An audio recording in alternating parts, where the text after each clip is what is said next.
నమస్తే, నేను మీ Gopi. Welcome back to our channel. ఈరోజు మనతో వచ్చరికి పొలిటికల్ అనలిస్ట్ ఉమ్మంది రామారావు గారు ఉన్నారు. సార్ నమస్తే సార్. నమస్తే బాబు. సార్, జగన్ గారు చెన్నై నుంచి ఈరోజు తాడేపల్లి ప్యాలెస్ వచ్చారు.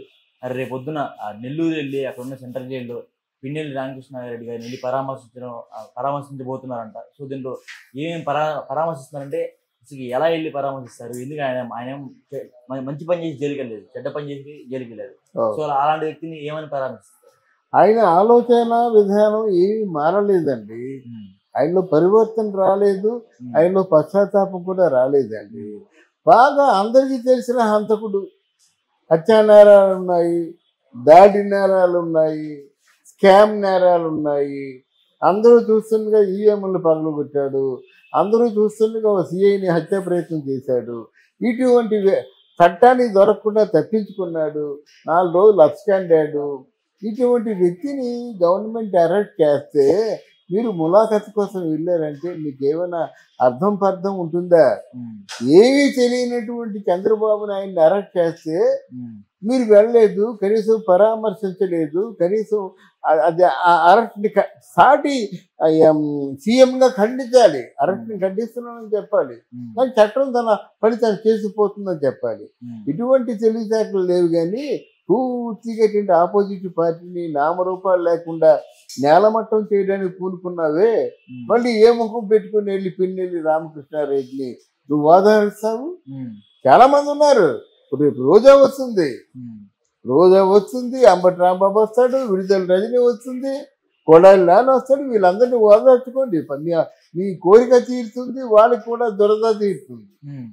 అంటే అప్పట్లో జగన్ జైలుకి వెళ్ళారు, ఇప్పట్లో వాళ్ళ నాయకుడు జైలుకి వెళ్తున్నారు. దీన్ని ఎలా భావించారు?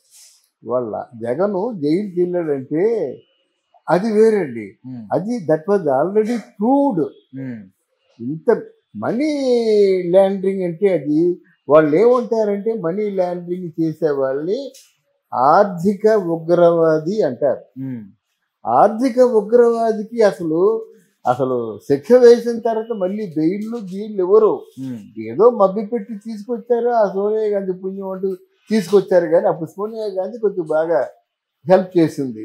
తర్వాత చేంజ్ చేశాడు, కలిసి ఉన్నారా అంటే లేదు మీరు మాకు ద్రోహం చేశారు, అది చేశారు, ఇది చేశారు, ఏదో చెప్పి ఈయన ఇండివిజువల్గా పార్టీని పెట్టుకున్నాడు అన్నమాట. మరి పార్టీని పెట్టుకున్న తర్వాత ఈయన ఆర్థిక ఉగ్రవాదిగా ఆ కేసును ఏమన్నా క్లియర్ చేశాడా? చేసుకోలేదు. ఇంకో కేసు అయింది. భారతదేశంలో ఎవరు కూడా 3,000 దాన్ని ఏమంటారు వాయిదాలు 3,000 వాయిదాలకు వెళ్ళకుండా ఉన్నటువంటి నాయకుడు ఎవరైనా ఉన్నారంటే భారతదేశంలో ఆయన జగన్మోహన్ రెడ్డి. ఇంతంత ఘోరాలు చేసిన తర్వాత తాత్కాలికంగా తటస్థంగా ఉన్నాడు. ఆయన మీద కేసులు అలాగే ఉన్నాయి. కాదంటే ఈరోజు రాజకీయ ప్రయోజనాల కోసం అది కాంగ్రెస్ పార్టీ చూస్తుంది, బీజేపీ పార్టీ చూస్తుంది. కానీ బీజేపీ పార్టీ పవర్లో ఉంది కనుక ఈయన బీజేపీ పార్టీ దగ్గరికి వెళ్ళి మోకరిల్లాడు. సరే నేను ఎవరు అరెస్ట్ చేయలే అని ఒక మాట ఇచ్చారు. అది ఒక 2 సంవత్సరాల పాటు కొనసాగుతుంది. తర్వాత అరెస్ట్ చేయవలసింది. వాడు వీళ్ళంతా గట్టి పట్టుపట్టినట్టయితే అరెస్ట్ చేసి తీరాలి. బీజేపీ పార్టీ నుంచి వీళ్ళు వచ్చేసారు అనుకోండి, మన తెలుగుదేశం వాళ్ళు అరెస్ట్ చేసి తీరాలి కదా. కానీ తెలుగుదేశం వాళ్ళు రారు, ఎందుకంటే పూర్తిగా ఖజానా శూన్యం. తెలుగుదేశం పార్టీకి వాళ్ళు నిధులు ఇవ్వకపోతే వెర్రిమొహం వేయాలన్నమాట. ఇవన్నీ లింకప్ అయిపోయి ఉన్నాయి ప్రస్తుతం పరిస్థితులు. అది ఇక్కడ చంద్రబాబు నాయుడు తలకాయ మీదే ఎన్నో ఉన్నాయి కనుక Pawan Kalyan law and orders, home ఇవన్నీ చూసుకోవాలి. తప్పు చేసే వాళ్ళని భయభ్రాంతులు చేయాలి.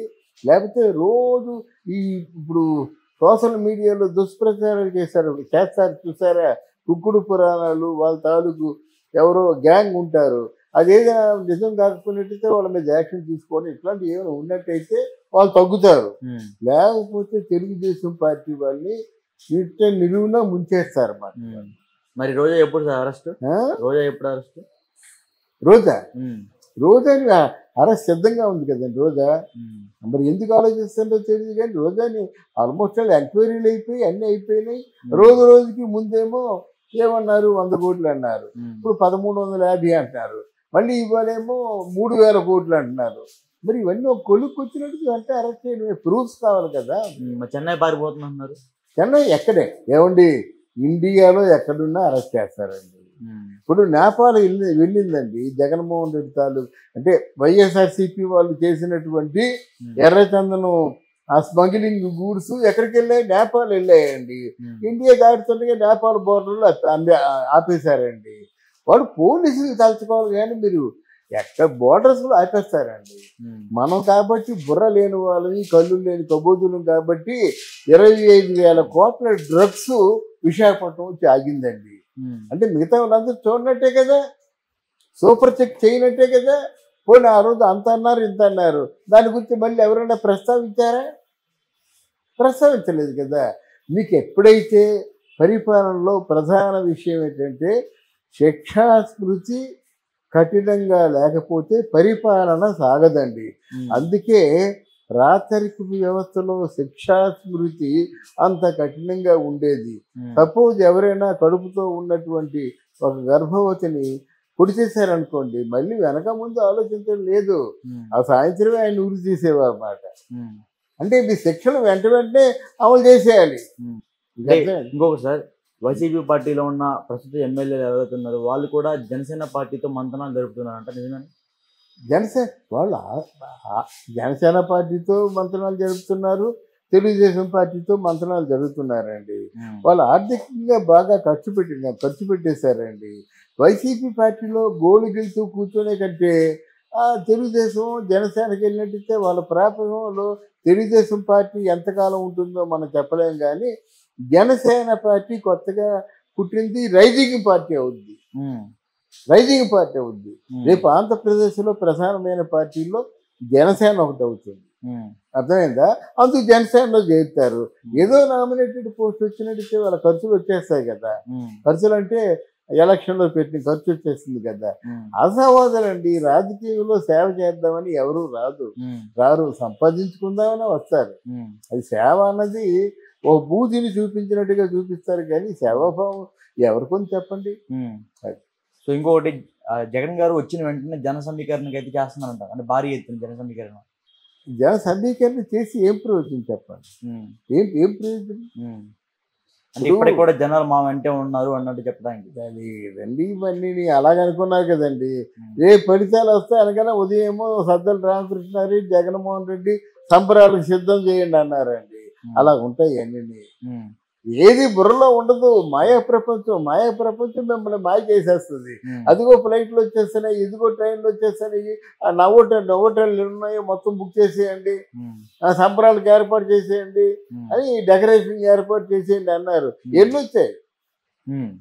అందువల్ల ఇవన్నీ రాజకీయాలు మాయని తెలుసుకొని ప్రవర్తించాలి.